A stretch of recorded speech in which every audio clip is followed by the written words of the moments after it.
C'est une spécialiste des probabilités et de la mécanique statistique, et plus précisément de la percolation, dont elle va certainement nous parler un petit peu aujourd'hui.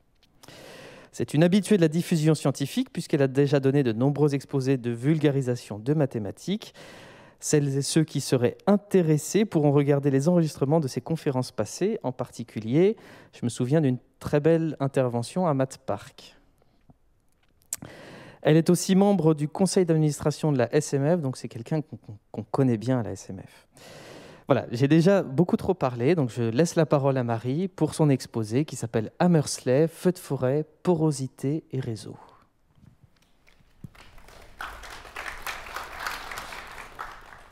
Bonsoir, je suis vraiment ravie d'être là. Je tiens à remercier tous ceux qui ont organisé cette conférence et qui l'ont rendue possible après 2 reports. Le plaisir n'en est que plus grand. Aujourd'hui, je vais vous parler d'un mathématicien, John Hammersley, et de l'impact que ses travaux ont sur les mathématiques actuelles.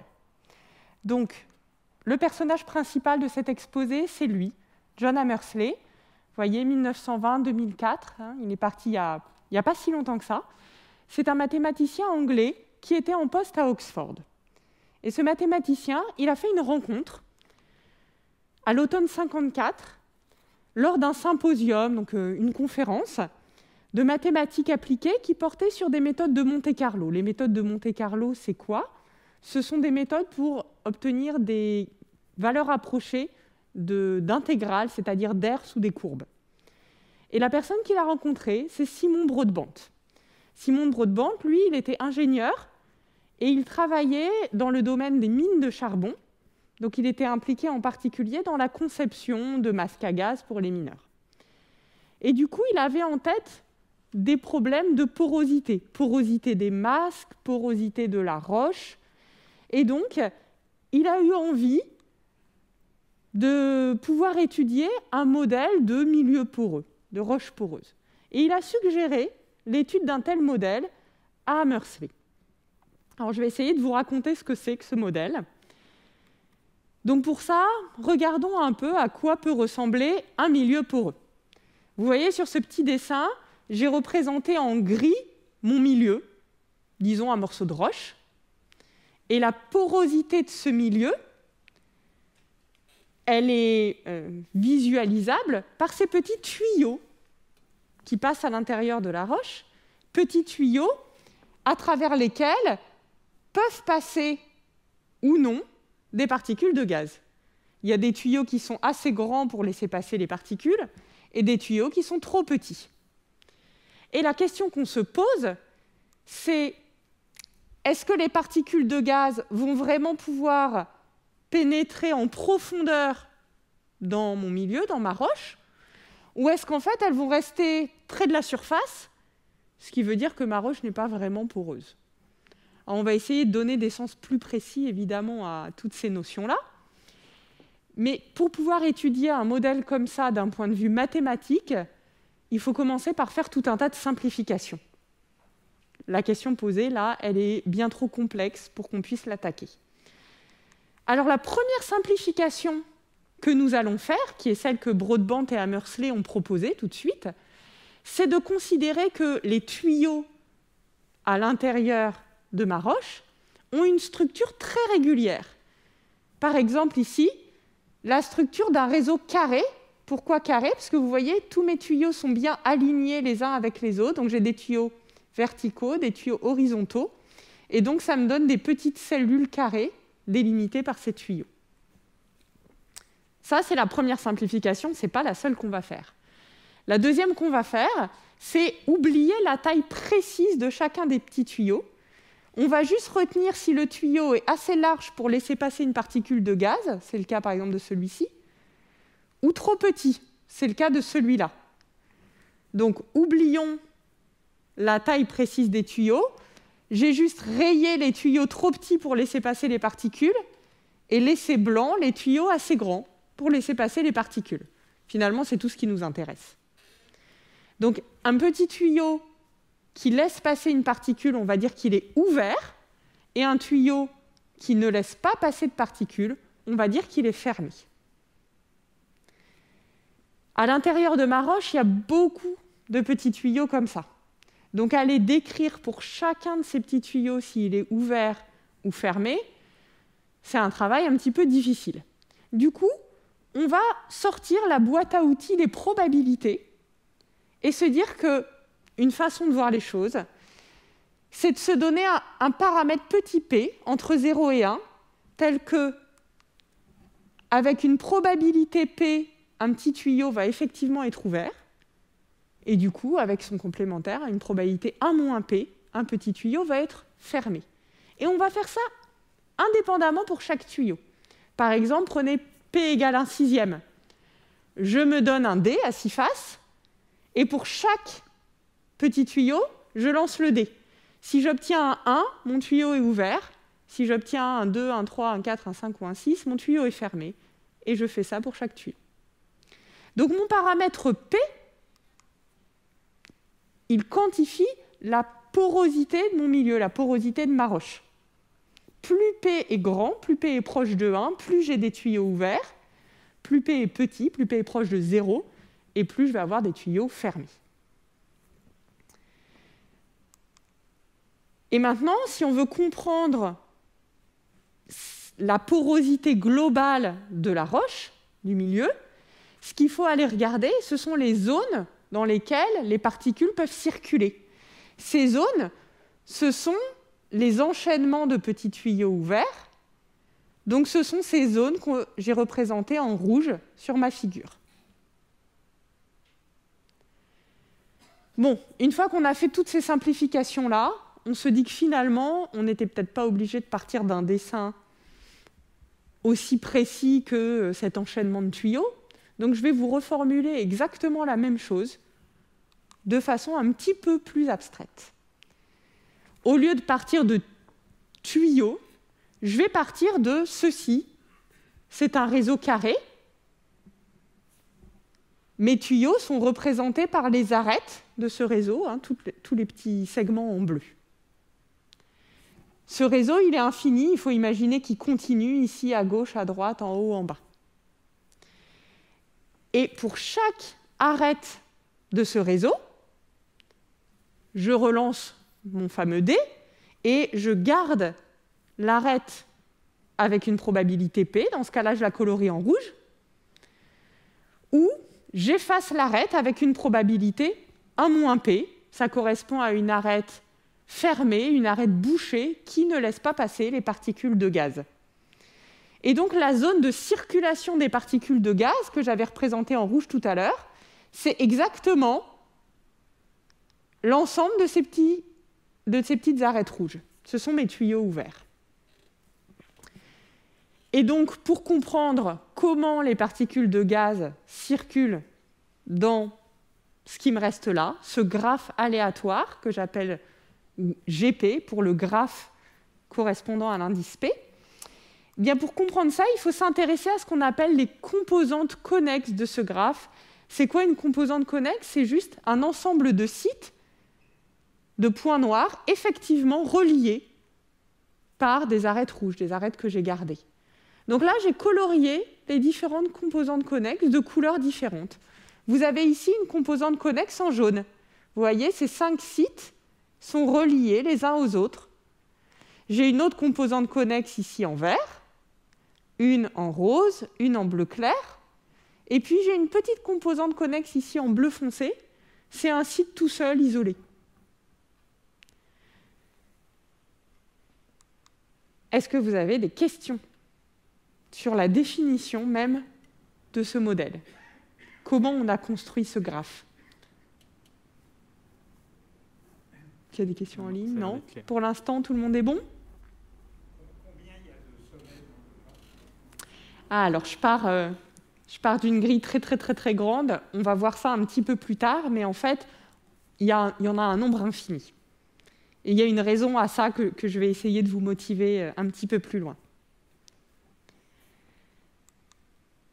Alors, continuons un peu. J'en arrive à l'article qui a été écrit par Broadbent et Hammersley, qui a été publié en 1957, qui s'appelle Percolation Processes 1. Sous-entendu, il y a eu une suite, évidemment. Et je vais vous donner juste une courte citation de cet article que j'ai traduit moi-même librement. Donc, ces auteurs nous disent que cet article est une exploration préliminaire des processus de percolation.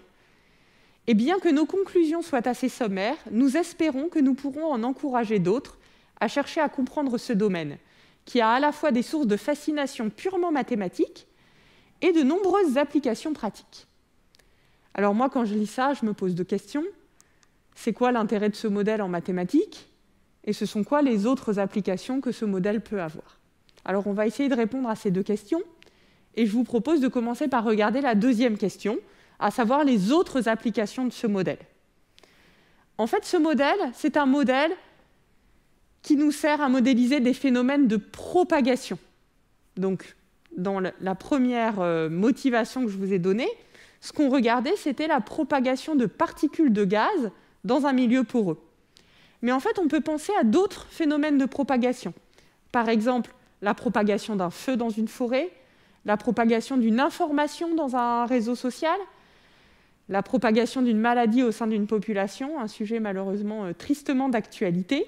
Alors du coup, je ne vais pas m'attarder dessus, et je vais plutôt essayer de vous décliner ce même modèle en version feu de forêt et en version information dans un réseau social. Donc on prend les mêmes et on recommence. Allons voir comment se propage un feu dans une forêt. De façon très schématique, voici ma forêt, j'ai un ensemble d'arbres, et à un moment, un incendie démarre. Très bien, donc un premier arbre brûle, et le feu va se transmettre de cet arbre à certains arbres proches de lui, puis à nouveau de ces arbres à d'autres arbres assez proches, etc., etc. Et donc quand le feu s'arrête, une certaine proportion de ma forêt a brûlé, un certain nombre d'arbres ont brûlé, et la question qu'on se pose, c'est est-ce que l'incendie va rester localisé dans une petite région de la forêt, ou est-ce qu'il va se répandre à très grande échelle? Vous voyez que pour les pompiers, l'enjeu n'est pas tout à fait le même. Eh bien, pour essayer de répondre mathématiquement à cette question, à nouveau, on va être obligé de faire plein de simplifications. Et on va faire les mêmes. Donc, première simplification, on va supposer que les arbres dans la forêt sont parfaitement alignés. Je devine des sourcils qui se froncent. On est d'accord, ça n'est pas très réaliste. Alors pourquoi est-ce qu'on dit ça? La première raison, c'est que sinon, on ne sait pas faire grand-chose mathématiquement. Donc, il y a un moment, il faut bien démarrer quelque part. Si on n'arrive pas à traiter ce cas-là, on n'a pas beaucoup d'espoir de traiter des modèles plus compliqués, plus réalistes. La deuxième, et j'essaierai de vous le motiver un peu plus tout à l'heure, c'est que finalement, il y a certaines choses qu'on observe dans notre modèle qui ne dépendent pas de ces simplifications qu'on a faites au début. Donc du coup, c'est peut-être pas si grave que ça de faire des simplifications discutables. Mais donc, imaginons que les arbres sont gentiment alignés le long, à nouveau, d'un quadrillage. Vous voyez? Il y a des lignes et des colonnes. Deuxième simplification, je suppose que le feu ne peut se propager qu'entre un arbre et ses 4 plus proches voisins. Et le feu ne pourra pas aller plus loin. C'est-à-dire, j'exclus le fait que le vent transporte des étincelles et passe des étincelles qui vont passer par-dessus certains arbres et les éviter. Donc, le long des flèches bleues, il peut éventuellement y avoir propagation du feu, mais pas ailleurs. Et cette propagation du feu, elle ne va pas avoir lieu à tous les coups. Ça va dépendre de plein de choses. Par exemple, est-ce qu'il y a eu beaucoup de sécheresse? Quelles sont les essences d'arbres? Est-ce que le sous-bois a été débroussaillé, etc., etc. Et du coup, il y a aussi une part d'aléa. Est-ce que les branches des 2 arbres voisins vont se toucher ou pas? Qui fait que je vais à nouveau me donner une probabilité P. Et entre chaque couple d'arbres voisins, je vais dire que le feu va effectivement se propager avec une probabilité P. Dans ce cas-là, je garde ma flèche et je la colorie en rouge. Donc si l'un des 2 arbres brûle, l'autre brûlera aussi. Et puis avec probabilité 1 moins P, en fait, le feu ne se propagera pas. Et je fais ça indépendamment pour chaque couple d'arbres présent dans ma forêt. Donc le paramètre P, ici, il quantifie ce risque de propagation du feu. P proche de 1, ça va correspondre à une année de grande sécheresse. P proche de 0, plutôt un temps très pluvieux. Le feu se déclenche. Un arbre brûle. Qu'est-ce qui se passe? Eh bien, le feu va se transmettre, va se propager en suivant mes flèches rouges. Donc vous voyez que si le feu se déclenche ici, sur cet arbre-là, il va d'abord se propager à 3 des 4 voisins de cet arbre, au-dessus, à gauche et à droite. Et puis à nouveau, de cet arbre à droite, il va se propager vers le haut. Donc à la fin de l'incendie, j'aurai exactement 5 arbres qui auront brûlé dans cet exemple. Eh bien, si j'oublie maintenant mes petits dessins d'arbres et que je reprends la notion de graphe aléatoire que je vous ai introduite, j'ai juste effacé les arbres et je les ai remplacés par des points noirs, j'ai remplacé les flèches rouges par des arêtes rouges, eh bien on se rend compte que le feu, il se propage exactement à l'intérieur de ce que j'ai appelé les composantes connexes, c'est-à-dire ces zones de couleur. Ici, le feu, il a pris quelque part dans cette zone jaune, dans cette composante connexe jaune, donc c'est toute la composante connexe jaune qui va brûler, et pas les autres. Donc à nouveau, pour comprendre la propagation du feu dans la forêt, on est amené à essayer de comprendre les propriétés de ces composantes connexes dans ce graphe. Alors là, en principe, vous commencez à être rodé. On va refaire la même chose, version propagation d'une information dans un réseau social. Donc je pars d'un réseau social, c'est une vue de l'esprit ici, une représentation très schématique d'un réseau social. Moi, l'idée que j'ai en tête, c'est que dans ce réseau, il y a des individus qui discutent avec quelques autres individus, qui eux-mêmes discutent avec d'autres individus, etc., etc. Et on veut modéliser le phénomène suivant. À un moment, un des utilisateurs du réseau, que j'ai entouré ici en rouge, il apprend une nouvelle. Et il va aller en parler à certains de ses amis sur le réseau, qui eux-mêmes vont en parler à certains de leurs amis. Et la question qu'on se pose, c'est est-ce que l'information, elle va rester connue seulement d'un très petit nombre d'utilisateurs? Est-ce qu'elle va rester confidentielle? Ou est-ce qu'au contraire, elle va être portée à la connaissance d'un très grand nombre d'utilisateurs et tomber dans le domaine public? Eh bien, pour modéliser ça, je vais faire les mêmes étapes de simplification que les 2 fois précédentes. Donc tout d'abord, je vais supposer que mon réseau, il a une structure très particulière. Donc qu'est-ce que j'entends par là? J'entends par là qu'un utilisateur a un certain nombre donné d'amis sur le réseau et que ces amis ont eux-mêmes un certain nombre d'amis, etc., etc. Donc ici, j'ai repris encore une fois le réseau carré. Et donc chaque utilisateur, il ne peut répéter l'information qu'aux 4 utilisateurs qui sont proches de lui, qui sont amis avec lui à l'intérieur du réseau. Donc les 4 qui sont connectés à cet utilisateur, donc que j'ai représenté ici comme reliés par des flèches bleues. Mais ce n'est pas parce qu'un utilisateur apprend la nouvelle qu'il va forcément le dire à toutes ses connaissances sur le réseau. Ça dépend s'il a l'occasion d'en parler avec eux, des sujets de conversation qu'ils vont aborder, est-ce que l'information elle est brûlante ou finalement pas très intéressante. Et donc du coup, on va se donner à nouveau une probabilité petit p que l'information se transmette entre un couple d'utilisateurs. Donc ici, j'ai gardé chaque flèche qui représente une transmission possible avec une probabilité petit p. Dans ce cas-là, je vais colorier en rouge. Et puis, j'ai effacé chaque flèche avec probabilité 1-p. Donc, si cette utilisatrice apprend la nouvelle, elle le dira à cet ami-là, mais pas à cet ami-là. Le paramètre P, du coup, il quantifie ici la probabilité de diffuser l'information. Donc, ça dépend, Est-ce que le réseau est très actif? Est-ce que l'information est très intéressante, etc. Et du coup, si un utilisateur apprend une nouvelle, mon utilisateur ici que j'ai entouré en rouge, eh bien, l'information va se propager à nouveau en suivant les flèches rouges. Donc cet utilisateur va en parler à 3 de ses 4 amis, et cette utilisatrice va à nouveau transmettre l'information à un de ses amis. Et donc, à la fin de ce processus, j'aurai en tout 5 utilisateurs qui seront au courant, qui auront été informés de la nouvelle.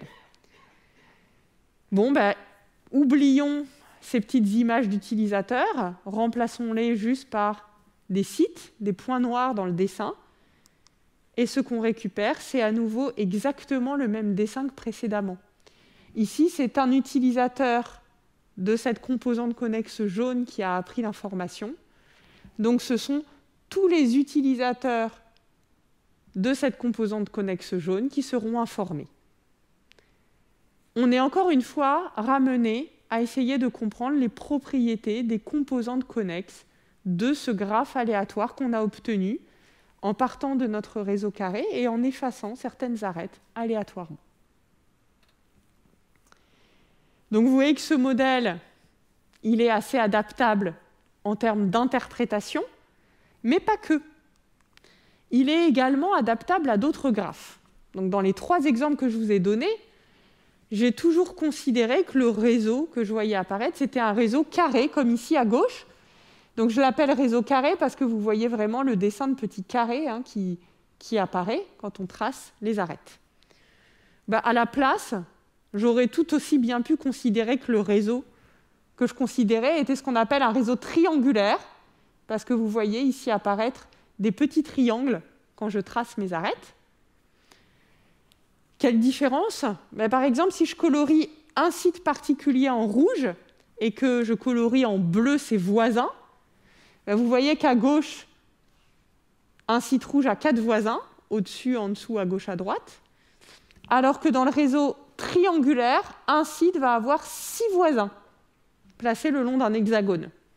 Bon, par exemple, si je veux modéliser un réseau social où les utilisateurs ont plutôt beaucoup d'amis, il va falloir que je joue sur ce choix du réseau pour être plus réaliste. Ce n'est pas la seule façon de faire. Je peux aussi garder le même réseau, mais essayer de le représenter en dimension plus grande. Ça, c'est mon réseau carré en dimension 2, c'est-à-dire il vit vraiment dans le plan, sur mon écran. Je peux considérer le même, mais je me rajoute une dimension. Je me rajoute une épaisseur. Alors pour essayer de voir ce que ça donne, j'ai fait la même chose, j'ai colorié en rouge un site et en bleu ses voisins. Donc en dimension 2, on a toujours 4 voisins, au-dessus, en dessous, à gauche, à droite. En dimension 3, on a toujours ces 4 voisins-là, au-dessus, en dessous, à droite et à gauche, mais on va aussi avoir un voisin devant et un voisin derrière. Donc ça, c'est une autre possibilité pour adapter ce modèle. Je peux partir d'un réseau comme ça et à nouveau garder ou effacer chaque arête aléatoirement et indépendamment les unes des autres.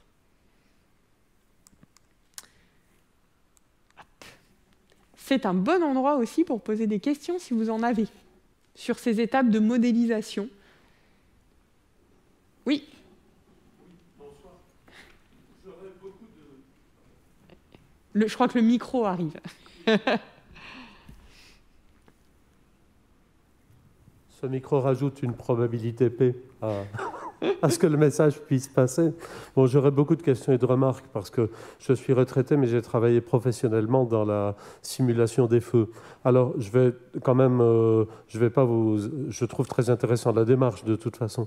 Je vais simplement poser une seule question. Vous avez mis le mot percolation. Est-ce que vous pouvez en dire un peu plus? Vous avez probablement... Puisque la percolation, dans le grand public, ça a évidemment une résonance très claire, notamment dans les cafés. Oui, Voilà. Tout à fait. Donc c'est une très bonne question, effectivement. Percolation, ça vient du latin percolare, qui veut dire passer au travers. Et donc un percolateur, une machine à café, c'est une machine qui fait passer de l'eau à travers de la poudre de café moulu. Et ici, ce qu'on fait, c'est la même chose. On regarde si de l'eau ou des molécules de gaz, tout ça, peuvent passer à travers. Donc c'est vraiment exactement la même racine qu'on retrouve dans les deux. Quelle est l'utilité de modéliser le réseau sous forme cubique? En dimension 3, vous voulez dire? Oui.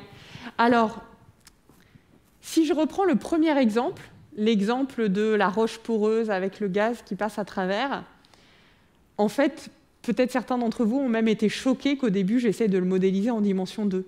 C'est comme si, vous imaginez, j'avais juste une couche de molécules et pas une épaisseur. Donc en fait, suivant l'interprétation qu'on veut se donner, ça va être beaucoup plus naturel de regarder quelque chose en dimension 3. C'est le cas pour modéliser une roche poreuse. Ou alors, ça va être plus naturel en dimension 2. C'est plutôt le cas pour l'incendie dans la forêt, par exemple. Bonjour. On se doute bien que la taille de la composante connexe, elle va dépendre notamment du nombre d'arêtes et aussi de la dimension. Et est-ce qu'on sait comment ça dépend en fonction des dimensions et comment ça dépend en fonction du nombre d'arêtes? Alors, en fait, c'est beaucoup de questions en une. On sait dire des choses et je vais en dire un petit peu. Et il y a plein de choses qu'on ne sait pas. Alors, ce que je vous propose, c'est de garder cette question en stock et de me la reposer si le cœur vous en dit, quand j'aurai donné une partie des résultats connus. Ça vous donnera un petit peu la saveur de ce qu'on sait dire et de ce qu'on ne sait pas dire. Oui, il y a deux questions. Est-ce qu'il y a un facteur temps dans le modèle? Alors, pour l'instant, dans le modèle que j'ai présenté, il n'y a pas du tout de facteur temporel. Mais j'y viendrai un petit peu plus tard dans l'exposé. Okay. Et une autre question, c'est quelle dimension on utilise pour les réseaux sociaux? Alors, vous voyez le modèle que j'ai introduit, il est très simple, il est très très simplifié. Et donc, je vous ai déjà un petit peu vendu la mèche, mais évidemment, du coup, par plein d'aspects, il n'est pas réaliste. Les arbres, ils ne vont pas être bien alignés comme ça. Et le réseau social, c'est pareil. Imaginez que chaque utilisateur a exactement 4 amis ou 6 amis, et puis que les amis des amis des amis ont exactement autant de personnes communes, etc. Ce n'est pas réaliste. Donc en fait, si on veut faire quelque chose de réaliste, il va falloir jouer sur le choix du réseau, et en particulier pour les réseaux sociaux. Souvent, il s'avère qu'il y a certains utilisateurs qui sont connectés à beaucoup de monde, des gens qui sont très suivis, très connus, très célèbres sur les réseaux, et d'autres beaucoup moins. Et donc, il ne va pas falloir choisir ce genre de réseau. Il va falloir choisir des réseaux qui eux-mêmes seront aléatoires, avec certains utilisateurs très connectés et d'autres peu. Ce sont plein de directions dans lesquelles on peut enrichir notre modèle. Plus on l'enrichit, plus on a d'espoir d'être proche de la réalité, mais en même temps, plus il est difficile d'étudier le modèle mathématiquement. Donc, tout est affaire de compromis. C'est bon ? Alors, du coup, je vais avancer un peu, mais rassurez-vous, vous aurez d'autres occasions de me reposer des questions. Alors, j'en arrive au point de vue qu'on veut adopter sur ce modèle. Dans ce modèle, la philosophie qu'on a en tête, que Broadbent et Hammersley avaient en tête, est la suivante. C'est de se donner un mécanisme de propagation élémentaire, par exemple propagation du feu, à une échelle petite, que je vais appeler une échelle microscopique, et à partir de cette petite règle élémentaire, essayer de comprendre s'il y a une propagation à grande échelle, à l'échelle macroscopique. Qu'est-ce que j'entends par microscopique et macroscopique? Quelque chose de très flou, en fait. Le mieux, c'est peut-être de voir sur les différents exemples que j'ai cités ce que c'est que mon échelle microscopique et ce que c'est que mon échelle macroscopique. Si je pense à la propagation des particules de gaz dans une roche, la petite échelle, l'échelle microscopique, c'est l'échelle des particules ou des petits tuyaux. Et la grande échelle, l'échelle macroscopique, c'est celle de mon morceau de roche tout entier. Si je pense à la propagation du feu dans une forêt, mon échelle microscopique, ma petite échelle, c'est l'échelle de l'arbre. On est d'accord, hein, ce n'est pas intrinsèquement petit, mais par contre, c'est très petit par rapport à la forêt tout entière. Donc mon échelle macroscopique, c'est l'échelle de la forêt en entier. Si je pense à la propagation d'une information dans un réseau social, l'échelle microscopique, la petite échelle, c'est celle de l'utilisateur. Et l'échelle macroscopique, c'est celle du réseau dans son ensemble. Si je pense à la propagation d'une maladie dans une population, l'échelle microscopique, c'est celle de l'individu, et l'échelle macroscopique, c'est celle de la population entière. Et dans l'étude de ce modèle, on a vraiment envie de marquer la différence entre ces deux échelles. Et comment on va faire ça? Eh bien, en disant que, à mon échelle macroscopique dans mon système, dans ma forêt par exemple, j'ai un nombre infini d'éléments microscopiques, un nombre infini d'arbres. Ce ne sera jamais vraiment infini, mais j'en aurai des milliers, des millions. Et donc, dans ma modélisation, je vais regarder un cas limite où finalement il y a une infinité d'arbres dans ma forêt. Donc du coup, comment est-ce que je reformule ma question? Est-ce que le feu va se répandre ou pas à grande échelle dans la forêt? Eh bien, donc mathématiquement, on est en train de se demander si les composantes connexes du graphe aléatoire GP, elles sont petites, et par petites j'entends de taille finie, ou est-ce qu'elles sont grandes, et par grande j'entends de taille infinie, c'est-à-dire que si un feu se déclenche quelque part, il va pouvoir se transmettre à des arbres arbitrairement éloignés du point de départ de l'incendie.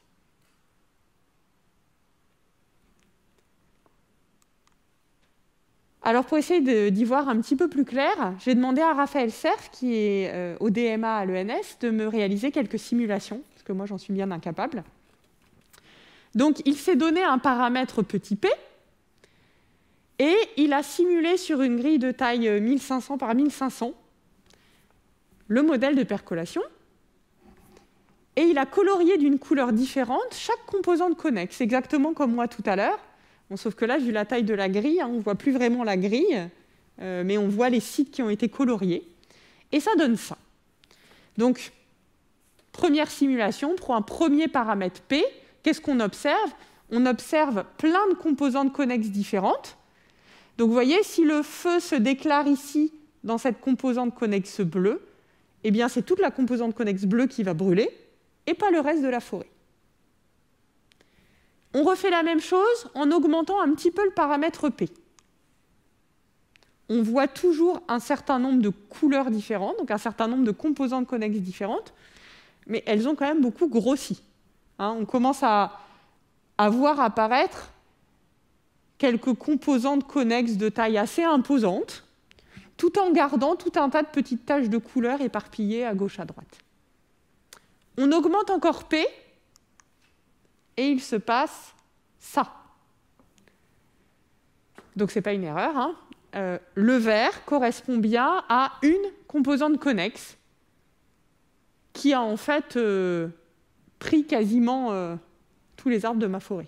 J'exagère un petit peu, mais pas tant que ça. Donc on a plein d'arbres qui sont reliés les uns aux autres. On les a tous coloriés en vert. Et puis, il reste quelques composantes connexes, ici en mauve, en bleu clair, en bleu foncé. Mais il y a cet océan de vert qui les entoure. Donc, on a quand même l'impression qu'il se passe un truc quand on fait varier le paramètre P. Ce qu'on observe dans les simulations change énormément. Alors, je vous remonte les trois et je vous donne les P correspondants. La première, c'est 0,49. La deuxième, c'est 0,50 et la troisième, c'est 0,51. Donc en fait, ça correspond à des valeurs de P très très proches les unes des autres.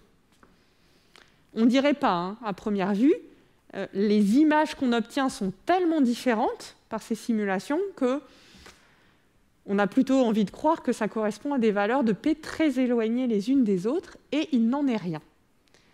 Ça nous laisse penser que quand P passe par cette valeur de 0,5 à peu près, il se passe un truc. Il y a vraiment un changement brutal du comportement de notre système. Eh bien, c'est exactement le cas, et on est capable de le démontrer. Ce phénomène, on appelle ça une transition de phase. Alors, des transitions de phase, vous en connaissez tous. La plus célèbre, celle qu'on peut constater le plus facilement dans la vie courante, c'est la transition de l'eau liquide vers solide ou liquide vers gazeuse. Vous prenez de l'eau liquide, vous la chauffez à 100 degrés, elle devient gazeuse. Vous prenez de l'eau liquide, vous la refroidissez à 0 degré, elle devient solide, ça devient de la glace. Ça n'est pas du tout la seule transition de phase qui existe. Un autre exemple, toujours avec de l'eau, je pars de l'eau solide, donc de la glace, je la laisse à même température, mais je la comprime. Eh bien, à une certaine pression, l'eau va redevenir liquide. Troisième exemple de transition de phase, on en trouve des vidéos sur Internet. Vous partez d'un métal ferromagnétique, c'est un métal qui est aimanté, et vous le chauffez. Eh bien, quand il atteint une certaine température précise, qu'on appelle sa température de Curie, il perd son aimantation brusquement. Quel est le point commun entre tous ces exemples? C'est qu'on observe un changement brutal des propriétés de notre système, soit l'eau, soit le métal, quand un paramètre qu'on fait varier, ça peut être la température, ça peut être la pression, atteint une certaine valeur critique précise.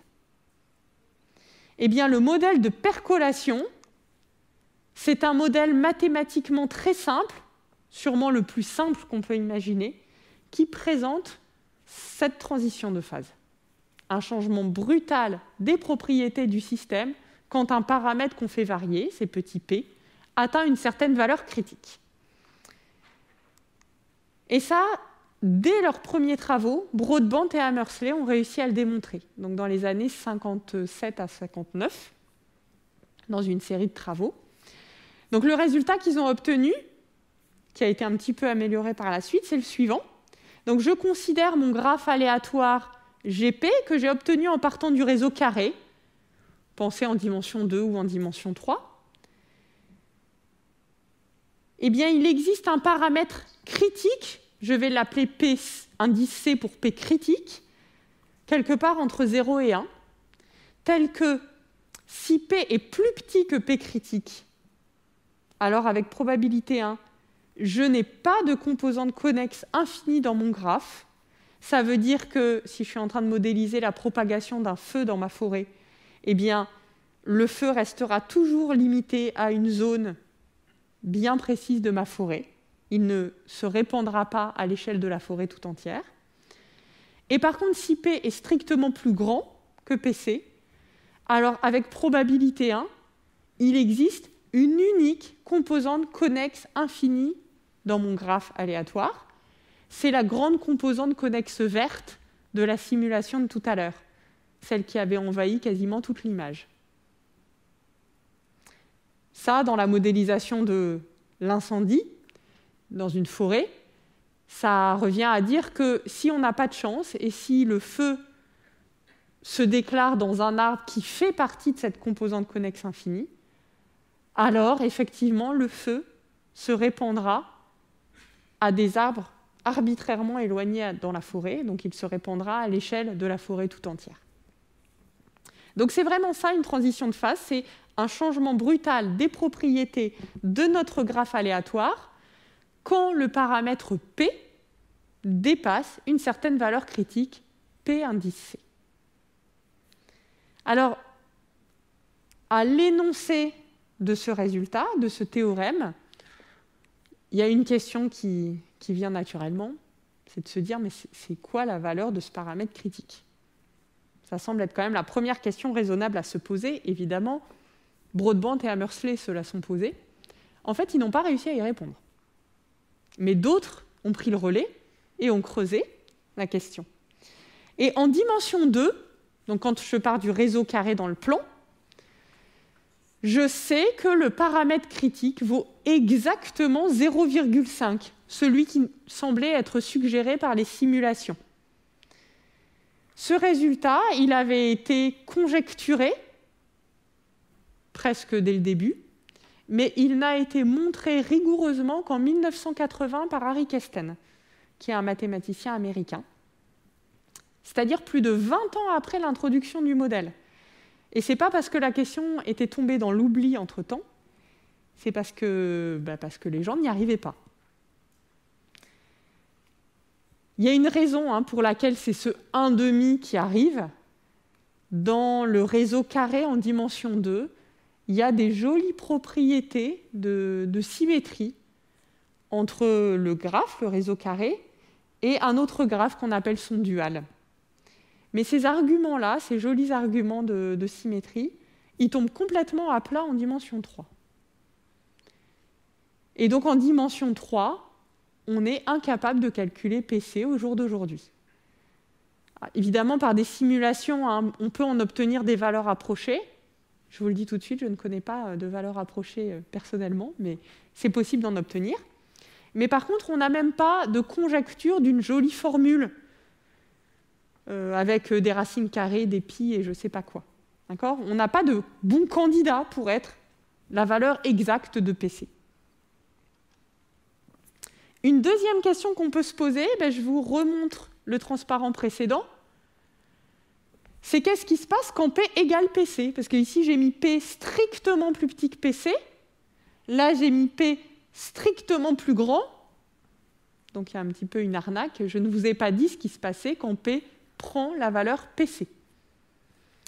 Ça, c'est une question très difficile. Quel est le comportement du modèle quand P égale PC ? Bien, encore une fois, en dimension 2, on est capable de répondre. On est capable de montrer que quand P égale PC, donc égale 0,5, puisqu'on sait que PC vaut 0,5, alors, avec probabilité 1, il n'y a pas de composante connexe infinie dans le graphe GP. Ça a été montré par Ted Harris dès 1960. En fait, lui, du coup, il ne savait pas encore que 1,5, c'était bien le paramètre critique. Il le pensait fortement, mais ce n'était pas démontré. Mais ce qu'il a réussi à démontrer, c'est que quand P égale 1,5, il n'y a pas de composante connexe infinie. Et puis plus tard, Harry Kesten est arrivé et a démontré qu'effectivement, 1,5, c'est bien le paramètre critique. En dimension 3, on pense très très très très fort, c'est-à-dire toute la communauté mathématique qui travaille dans le domaine, conjecture qu'il n'y a pas non plus de composante connexe infinie dans le graphe quand P vaut exactement le paramètre critique, mais on ne sait pas le démontrer non plus. En fait, il y a des preuves qui marchent pour des dimensions plus grandes. Alors ça devient difficile de s'imaginer le réseau carré en dimension plus grande. Je crois qu'au jour d'aujourd'hui, on sait que c'est vrai donc, pour une dimension 2, on sait que c'est vrai pour une dimension supérieure ou égale à 11. Et on n'arrive pas à le montrer pour la dimension 3, qui a priori est celle qui nous intéresse dans tout un tas d'exemples de modélisation. Alors, ces deux questions ouvertes que je vous présente là, le calcul de la valeur de PC et l'étude des propriétés du graphe quand P égale PC, elles n'ont pas du tout le même niveau d'importance. Je vais essayer de vous faire sentir pourquoi. C'est parce que la valeur précise du paramètre critique, elle dépend du graphe précis dont on est parti. Donc évidemment de la dimension, on est d'accord, mais si à la place de partir du réseau carré, je pars du réseau triangulaire, ça change la valeur de mon paramètre critique. Or, on est bien tous d'accord là-dessus. Dans mon étape de modélisation, quand j'ai dit que mes arbres ils étaient bien gentiment alignés le long d'un réseau carré, ce n'était pas très réaliste et c'était un choix complètement arbitraire. J'aurais tout aussi bien pu dire mes arbres sont bien alignés le long d'un réseau triangulaire.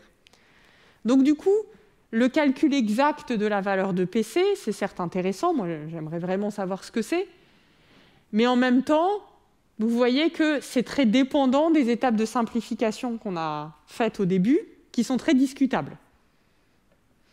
Donc du coup, c'est pas si crucial que ça dans la compréhension même du modèle. Par contre, on conjecture que le comportement d'un certain nombre de grandeurs qui décrivent bien notre système. Donc par exemple, la probabilité que la composante connexe d'un site donné soit infinie, ou alors le nombre moyen de sites dans une composante connexe finie, etc.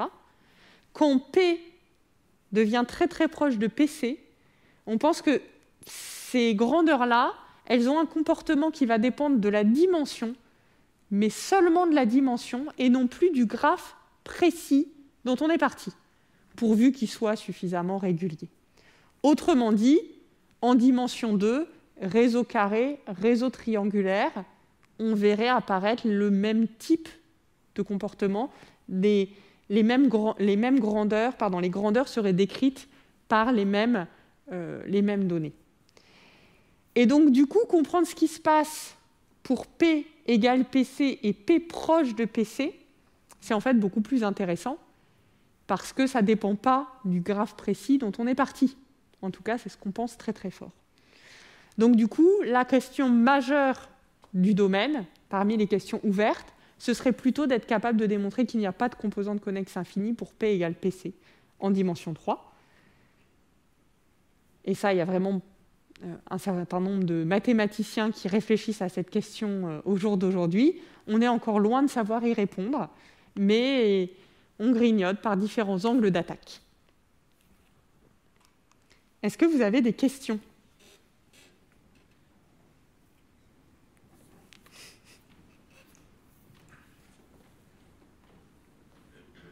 Oui.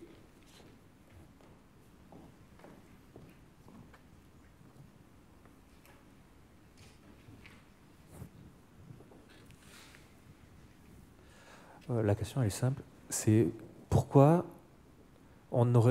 quand P est proche de PC, on n'a plus l'information de la géométrie du réseau? Qu'est-ce qui fait disparaître la géométrie du réseau quand P est proche de PC? Alors là, ça, c'est la question piège.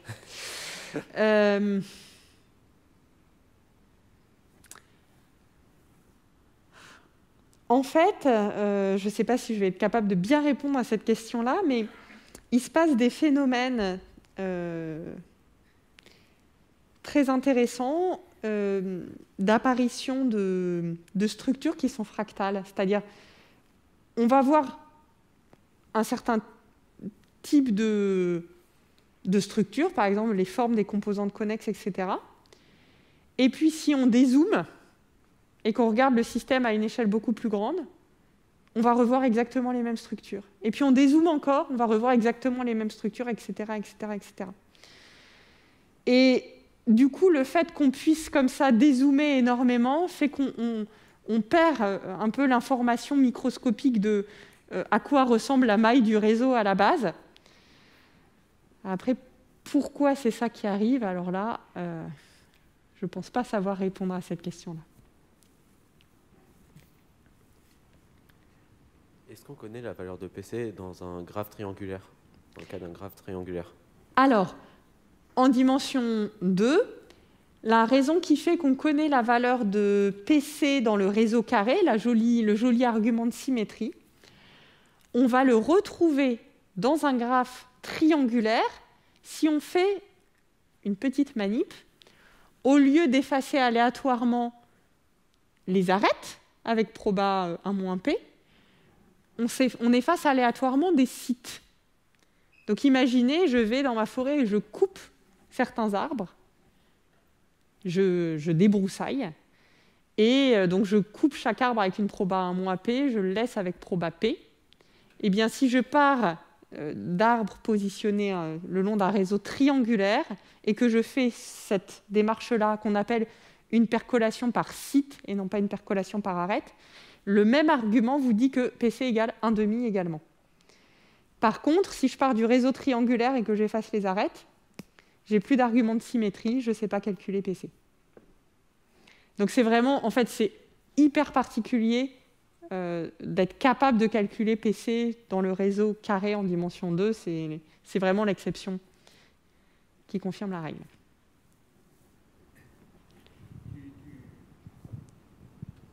Il faut les limites. Tu as parlé de dimension, mais pour un réseau social, qu'est-ce qui tient lieu de dimension? Alors, pour un réseau social, je pense que la bonne façon de modéliser, ce ne serait pas de partir d'un graphe construit comme celui-là, Là, tous les graphes dont je parle, ils ont vraiment une interprétation en termes de voisins. C'est-à-dire, il y a vraiment des arbres qui sont proches de certains arbres et d'autres qui sont éloignés, et donc on a une structure spatiale. Et dans un réseau social, il n'y a pas cette structure spatiale-là qui est sous-jacente. Donc, c'est, je pense, pas le bon type de graphe à utiliser. Il vaudrait mieux utiliser des graphes eux-mêmes aléatoires, où on va donner pour chaque utilisateur un nombre aléatoire qui va correspondre au nombre de voisins qu'il aura dans ce réseau. Et ensuite, on va choisir, par exemple, les appariements uniformément au hasard parmi tous les appariements possibles. Mais effectivement, là, la structure des graphes que j'ai donnés, elle a une interprétation spatiale qu'on ne retrouve pas forcément dans un réseau social. Tout à fait. Oui, j'avais une question sur l'universalité. Finalement, vous prenez toujours des graphes très réguliers, enfin des graphes réguliers, donc qui correspondent à des lattices, en fait, en algèbre. Et est-ce que ces résultats, ou tout au moins ces conjectures, elles restent des conjectures valables, entre guillemets, avec des graphes, typiquement des graphes de réseaux sociaux qui n'ont plus du tout de régularité, en fait? Alors, tout dépend. Donc là, moi, j'ai ma casquette de probabiliste. Et donc, un graphe, un peu comme celui que je viens de décrire, qui est... Donc, si le graphe de départ est déjà lui-même aléatoire, il ne sera pas hyper régulier comme ceux que j'ai montrés là, mais par contre, en loi, en moyenne, il le sera à nouveau. Et donc là, on peut retrouver ce genre de phénomène. Par contre, si je pars d'un graphe donné dans lequel, effectivement, tous mes sites ne jouent pas le même rôle, alors là, là, ce que je raconte se casse la figure, effectivement. On pourra peut-être dire d'autres choses, mais pas ce que je dis là. Il y a quand même cette idée qu'effectivement, il faut que, quel que soit l'endroit où je regarde dans mon réseau, je vois la même chose, ou qu'en loi, je vois la même chose. Sinon, après, ça change vraiment le comportement du système. Bonsoir, merci pour votre exposé. Alors, j'ai une question moi, qui fait allusion à la tempête 99. Alors, premier point, je voulais savoir si ce modèle avait été testé en réel, savoir que comme s'il existait quelque part, comme vous l'avez expliqué très brillamment, ce sort de point d'inflexion à 0,5.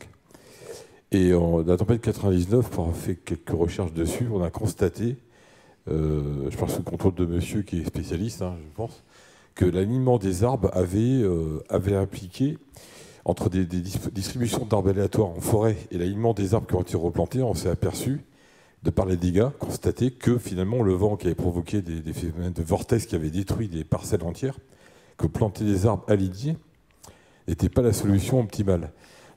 Alors je ne sais pas si on peut appliquer le modèle de propagation du feu au modèle de propagation d'un fil, parce que là on rentre sur, j'imagine, du Navier-Stokes peut-être.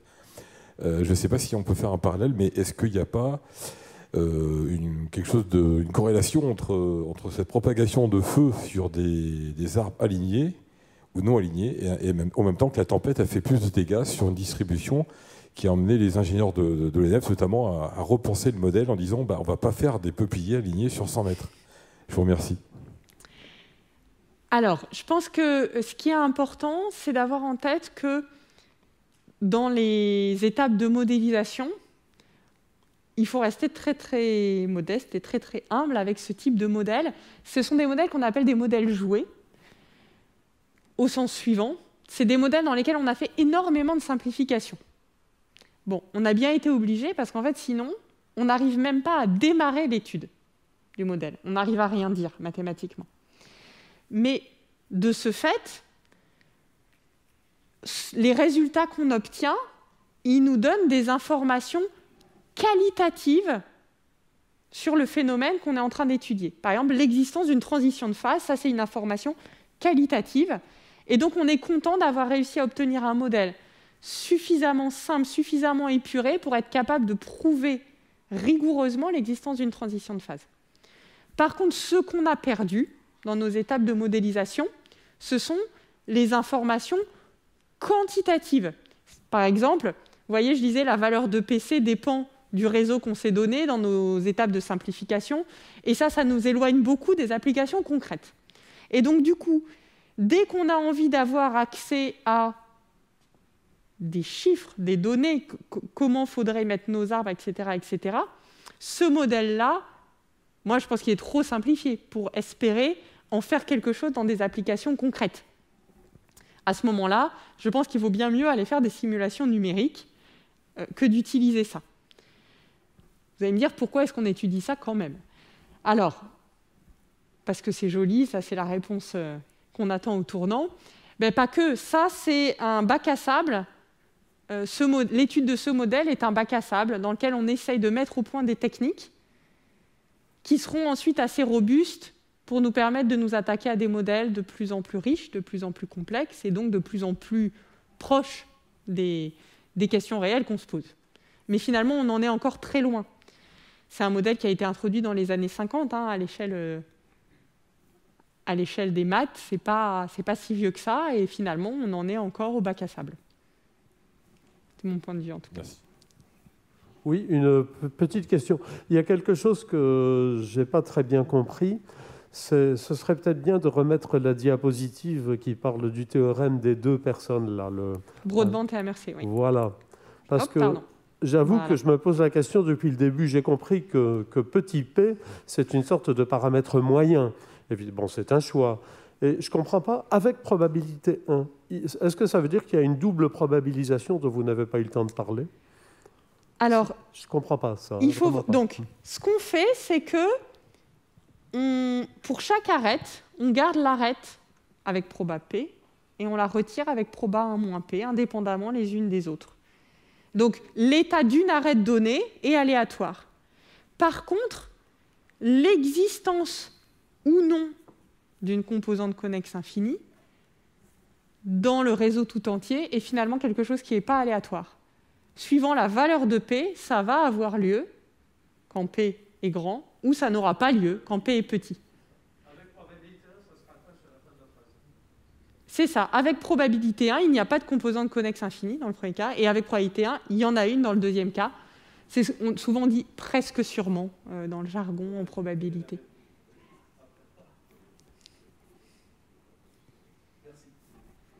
Bonjour. Oui. Moi, je voudrais savoir si vous aviez la preuve que PSC égale 1/2 en dimension 2. Alors, je l'ai comprise, ce qui est déjà pas si mal. Il y a un bout qui est assez facile, j'exagère, mais ce sont 2 vrais articles de recherche qui arrivent à ça et qui sont pas abordables à notre niveau ici. Voilà. Donc oui, elle existe, elle est rigoureuse, elle a été revue et validée par des pairs à l'époque donc de la sortie de la preuve complète de Harry Kesten.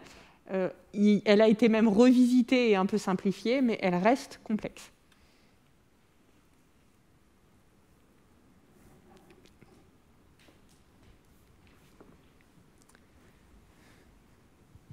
Bonsoir, merci beaucoup.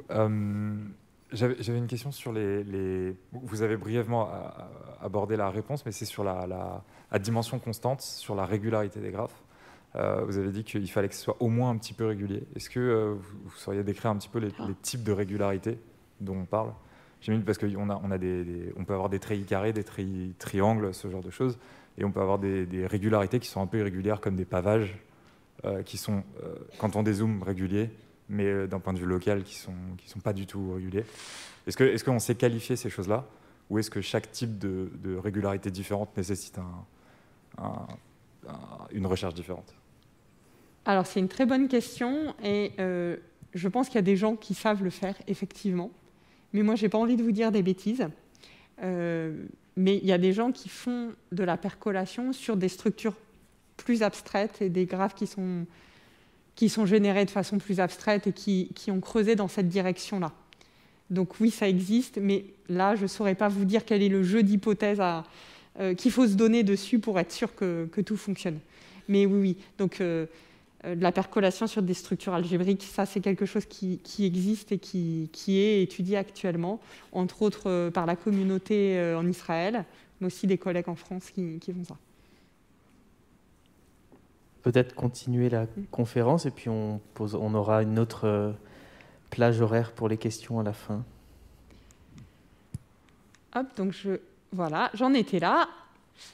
Alors, c'est la dernière partie de mon exposé, dans lequel je voudrais vous présenter un raffinement, c'est-à-dire une couche supplémentaire, j'allais dire, de modélisation dans la modélisation de phénomènes de propagation. Jusqu'à présent, dans le modèle de percolation, ce qu'on s'est demandé, c'est si une certaine propagation avait lieu. Est-ce que la propagation du feu a lieu à l'échelle de toute la forêt? Mais une question très pertinente et qui avait été posée à distance tout à l'heure, c'est de savoir en combien de temps cette propagation va avoir lieu. C'est évidemment une question pertinente. Imaginez, vous êtes pompier, il y a un feu dans une forêt. Savoir en combien de temps la forêt va brûler, ça vous permet de savoir si vous avez le temps d'intervenir ou pas. Eh bien, pour répondre à cette question-là, d'un point de vue mathématique, Hammersley a introduit un second modèle, qui est une amélioration du premier, qui s'appelle le modèle de percolation de premier passage. Donc, dans le temps qui me reste, je vais essayer de vous présenter un peu ce modèle. Donc, il a été introduit par John Hammersley et Dominic Welch. Dominic Welch, c'était son étudiant en thèse. Donc, voilà, John Hammersley dirigeait les recherches de Dominic Welch. Et donc, ils ont publié un article dans lequel ils ont vraiment motivé l'introduction de ce modèle comme un modèle pour observer l'évolution dans le temps de ces phénomènes de propagation. Alors, voilà le modèle en lui-même. Je repars toujours d'un réseau. Gardez en tête le réseau carré en dimension 2, c'est très bien. Sauf que cette fois-ci, au lieu de dire qu'une arête, elle est ouverte ou fermée, elle laisse passer ou elle ne laisse pas passer, je vais lui associer un nombre aléatoire. Donc si mon arête s'appelle E, ce nom, je vais l'appeler T2 parce que c'est un temps. Donc je lui associe un nombre positif ou nul. Je fais ça indépendamment pour chaque arête. Et j'interprète T2 de la façon suivante. Je dis que T2, c'est le temps nécessaire pour qu'il y ait propagation du feu, de l'information, le long de l'arête E. Alors, si j'essaye de remettre le modèle de percolation dans ce cadre-là, qu'est-ce que ça me donne? Une arête le long de laquelle il n'y a pas propagation. Ça revient à quoi? Ça revient à choisir un temps de propagation infini. S'il me faut infiniment longtemps pour que le feu se propage entre un couple d'arbres voisins, ça revient à dire qu'en fait, le feu ne se propage pas à cet endroit-là. Inversement, si je ne veux pas avoir de composante temporelle et que je regarde juste si le feu se propage ou ne se propage pas, il suffit que je mette un temps de propagation nul quand il y a effectivement propagation, auquel cas la propagation se fait instantanément. Donc si je prends pour T2 une variable qui peut prendre seulement deux valeurs, la valeur plus l'infini avec probabilité 1 moins P et la valeur 0 avec probabilité P, je retombe sur mon modèle de percolation. Ici, je me donne une richesse supplémentaire, c'est de pouvoir choisir un temps T2 qui n'est ni 0 ni plus l'infini, qui est un réel positif, un temps aléatoire. Alors regardons ce que ça nous donne. Je repars de mon réseau carré en dimension 2, et vous voyez qu'à côté de chaque arête, j'ai écrit en bleu un nombre, c'est le temps aléatoire qu'il faut pour traverser cette arête. J'ai pris que des temps entiers pour que ce soit pas assez visualisable. D'accord? Et donc, mes points noirs, mes sites, ce sont les arbres de la forêt, et au temps 0, un incendie se déclare ici, le gros point rouge central. Comment le feu va se répandre? Eh bien, vous voyez que déjà, il y a une propagation instantanée le long de cette arête verticale, parce que le temps de propagation est nul. Donc, dès le temps 0, cet arbre au-dessus va commencer à brûler aussi. Et c'est tout. Et là, je fais démarrer le chronomètre, il ne va rien se passer jusqu'au temps 1. Qu'est-ce qui va se passer au temps 1 ? D'une part, de cet arbre-là, il va y avoir propagation vers son voisin du dessus. D'autre part, de l'arbre initial, il va y avoir propagation vers son voisin de droite. Et instantanément, propagation vers le bas. Donc au temps 1, j'ai exactement ces 5 arbres qui auront brûlé. Je continue un peu. Qu'est-ce qui se passe au temps 2 ? En fait, vers le haut, il ne se passe rien du tout. Il n'y a rien d'autre qui brûle. Par contre, ici, je vais avoir propagation de mon premier arbre vers son voisin de gauche en un temps 2. Et puis à nouveau, instantanément vers le haut et vers le bas. Et puis, au temps 1, j'avais déjà eu propagation du feu jusqu'à cet arbre. Et puis avec un temps 1 supplémentaire, donc un temps 2 au total, j'ai à nouveau le voisin de droite de ce voisin de droite qui va s'enflammer. Bon, alors là, je pense que vous êtes déjà convaincus que ça va être assez laborieux d'aller décrire comment le feu va se propager un peu partout. Donc, je vais m'arrêter au temps 3. Au temps 3, ça donne déjà ça. Donc, je commence à avoir un certain paquet d'arbres qui ont brûlé. Tous les points rouges correspondent à des arbres qui ont brûlé. Quels sont les objets qu'on a envie d'étudier mathématiquement dans ce modèle ? Il y en a 2. Le premier, c'est grand T, c'est un temps. T de x, y, c'est le temps qu'il faut pour qu'il y ait propagation du feu entre l'arbre x et l'arbre y. Et puis, B de T, c'est la zone brûlée à l'instant T, B comme brûlé. C'est donc l'ensemble des points que j'ai coloriés en rouge jusqu'à l'instant T.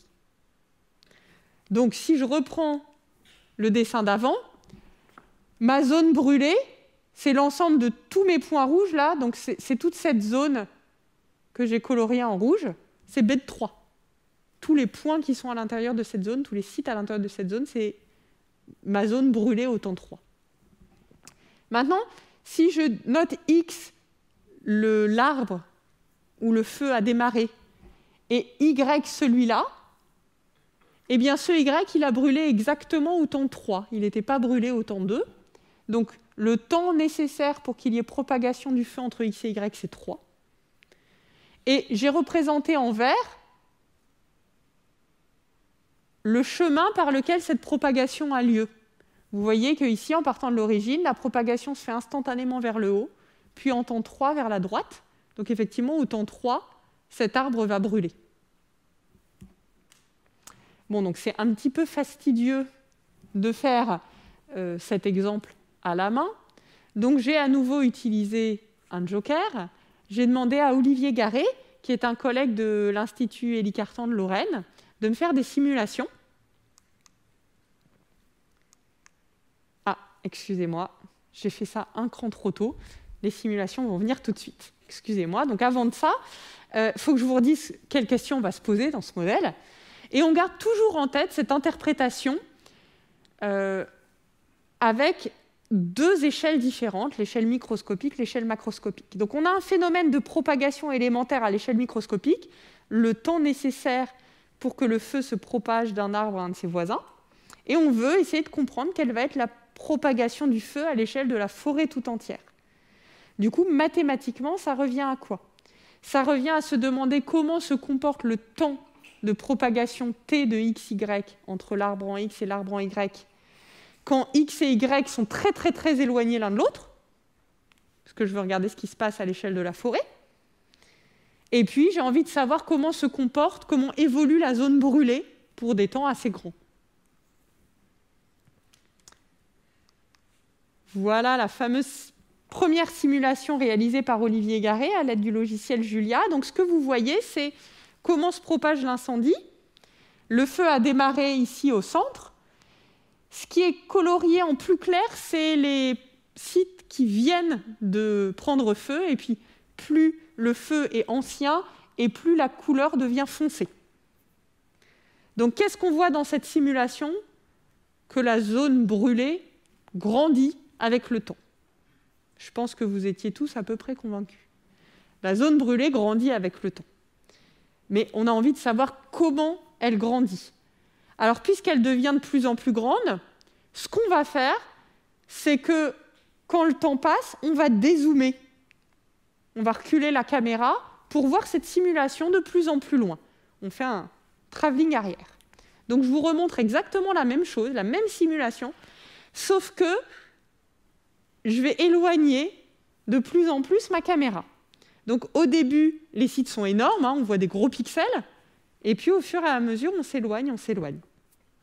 Alors, cette fois-ci, si on s'éloigne à la bonne vitesse, on ne voit plus une tâche qui grandit.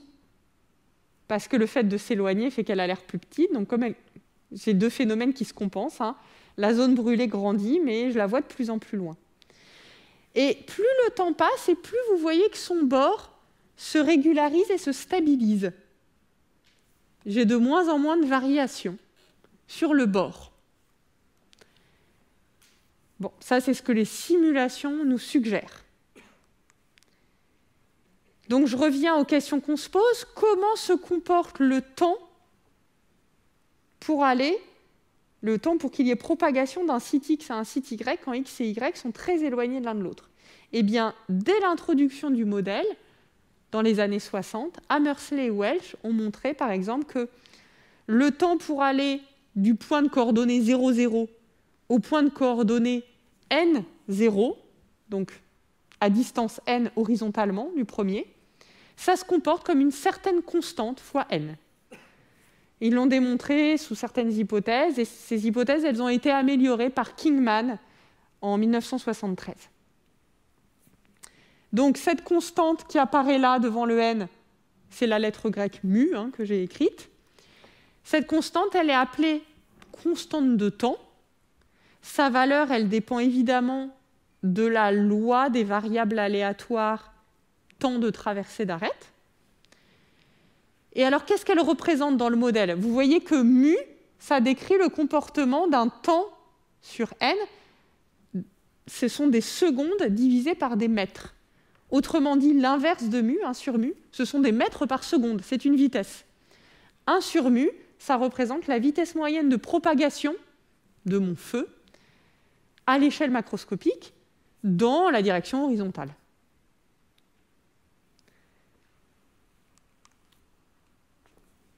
Et dans les autres directions, qu'est-ce qu'on peut dire?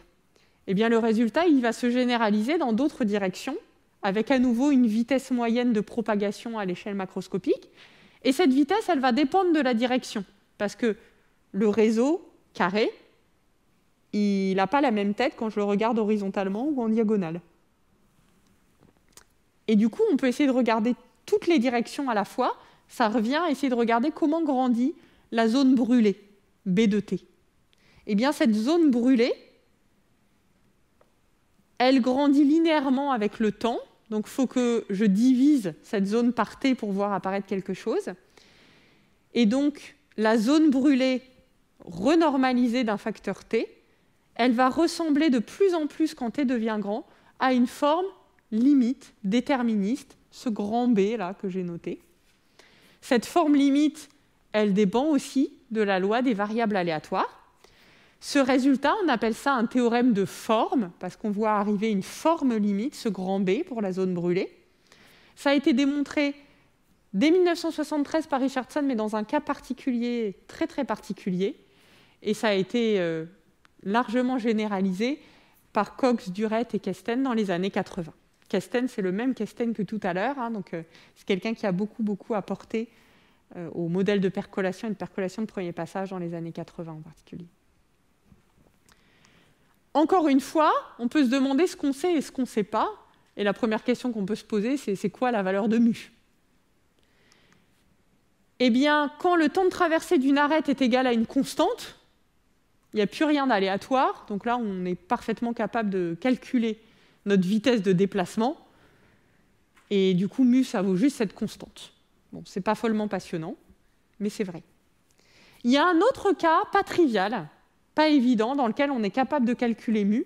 En fait, on sait que mu va être nul, c'est-à-dire que la vitesse de propagation va être infinie, si les arêtes de temps nulles on dit percole, enfin sont en percolation critique ou surcritique, c'est-à-dire que la probabilité qu'une arête ait un temps nul est supérieure ou égale à PC, le PC de tout à l'heure. Autrement dit, voyez, si vous avez une composante connexe infinie d'arêtes de temps nul, dans cette composante, la propagation se fait instantanément, arbitrairement loin. Et donc, du coup, votre vitesse de propagation, elle va être infinie. Et il est quand même assez remarquable de noter qu'il n'y a absolument aucun autre cas de figure dans lequel on est capable de calculer mu. On ne sait pas calculer explicitement la valeur de mu. Alors évidemment, si on ne sait pas calculer mu, je pense que vous allez me croire quand je vais vous dire qu'on ne sait pas non plus grand-chose sur la forme limite, B. Par contre, on est capable de trouver des lois de temps de traversée d'arête pour lesquelles B va avoir des petits morceaux plats sur son bord. En particulier, B, ça n'est pas le rond, ça n'est pas un disque. Peut-être qu'on avait cette impression-là sur les simulations, mais ça n'est pas le cas, et on est capable de montrer que ce n'est pas le cas. Pour finir, Hammersley, il a donc initié l'étude mathématique de 2 modèles de propagation, le modèle de percolation et le modèle de percolation de premier passage. Et ce sont des modèles qui soulèvent des questions vraiment très riches et variées. Leur étude va nécessiter de faire des ponts entre les probabilités et d'autres domaines des mathématiques, en particulier l'analyse complexe et la géométrie, mais aussi avec d'autres domaines des sciences, en particulier la physique, l'informatique. Et ça stimule la créativité de toute une communauté très active de mathématiciens dans le monde. Il y a des conférences entières de percolation, il y a des conférences entières de percolation de premier passage, et c'est un laboratoire d'idées pour avancer notre connaissance, notre compréhension de ces modèles, ces phénomènes de propagation. Et je vais m'arrêter là.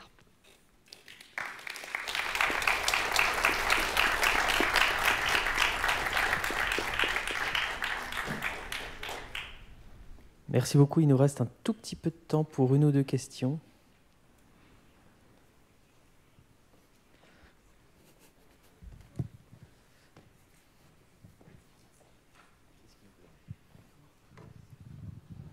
Bonsoir, j'aimerais savoir, est-ce qu'il y a d'autres dimensions que la 2e et la 3e? Alors, dans ce modèle de percolation de premier passage, comme dans le modèle de percolation, en fait, on peut complètement changer le graphe dont on part. Donc, on n'est pas obligé de partir d'un réseau carré. Et si on considère le réseau carré, on peut le regarder dans n'importe quelle dimension, effectivement. Après, suivant ce qu'on veut modéliser, ça a un sens ou pas. Mais oui, ça peut avoir un intérêt de regarder des dimensions plus grandes. Ici, comme dans le modèle de percolation, il y a une réelle différence de difficulté dans l'étude du modèle entre la dimension 2 d'un côté et la dimension 3 ou plus de l'autre. Souvent, ce qu'on arrive à faire en dimension 3, on arrive à le faire en dimension plus grande que 3. Tout à l'heure, vous avez dit que la communauté scientifique avait quelques hypothèses pour la dimension 3. Quelles sont ces hypothèses ? Celle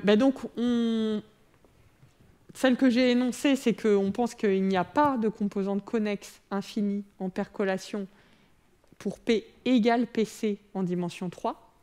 Et après, il y a un certain nombre d'autres hypothèses qui vont... C'est dur de les énoncer précisément sans les outils mathématiques qui vont derrière, mais par exemple, si on regarde la probabilité que 2 points soient reliés entre eux, pour P plus petit que PC, cette probabilité, elle va tendre vers 0 quand les points sont arbitrairement éloignés l'un de l'autre, quand la distance entre les points tend vers l'infini. Mais la vitesse à laquelle elle va tendre dépend de P, et on pense que la façon dont ça dépend de P ne dépend pas exactement du réseau dont on est parti, par exemple. Façon de voir des phénomènes comme ça. Bonsoir. Il y a eu beaucoup de questions à propos des généralisations de nature géométrique qu'on peut faire, et je me demandais si ça avait une pertinence aussi de regarder ce qui se passe si on lève par exemple l'hypothèse d'indépendance des canaux, ou si on fait des choses probabilistes comme ça. Oui, donc effectivement, et il y a aussi plein de généralisations qui existent comme ça. Alors, il y a des choses qui sont assez naturelles.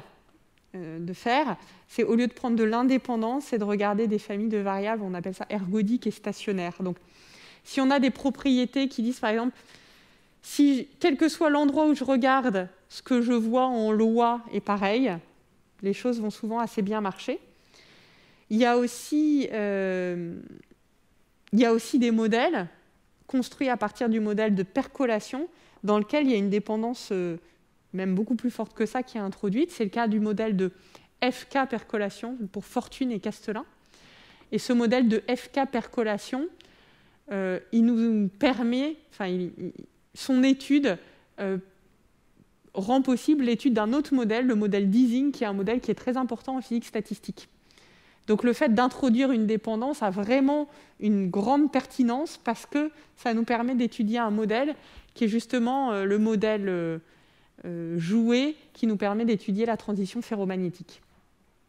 Donc oui, introduire de la dépendance, c'est quelque chose d'intéressant et d'important. On a le temps pour une dernière question. Vous avez parlé de T en 0 qui se comporte comme Pn, mais est-ce que vous parlez d'une loi, d'une espérance ou d'autres? Excusez-moi, je n'ai pas compris la question. Comment Mu-n, pardon. Alors, attendez, je rembobine un tout petit peu. C'est mu? Mu, oui. C'est le théorème le temps de trajet qui est proportionnel. Ah oui, pardon, voilà, celui-là. Donc le temps entre le point de coordonnées 0, 0 et le point de coordonnées n0 qui se comporte en mu-n. Et du coup, mais quelle était la question du coup? Excusez-moi, c'est la fin, je suis fatiguée aussi. Donc ce temps-là, il est aléatoire parce qu'il dépend des variables aléatoires que je me suis données. Et ce qui est remarquable, c'est que le mu, lui, il ne l'est pas. C'est une honnête constante. Donc il y a une espèce de phénomène de moyennisation qui s'est passé. C'est le genre de phénomène qu'on voit apparaître dans la loi des grands nombres, que vous voyez au lycée. Il y a le même genre de phénomène qui arrive. On tire des variables aléatoires, on en tire beaucoup, et puis du coup, le comportement moyen de ces variables, il est donné, il est dicté par une grandeur qui n'est plus aléatoire, qui est l'espérance de la loi. C'est le même genre de phénomène qui arrive ici, mais en un peu plus compliqué, quoi. Mais c'est vraiment c'est ce qu'il faut avoir en tête. Merci beaucoup. On peut remercier encore notre oratrice.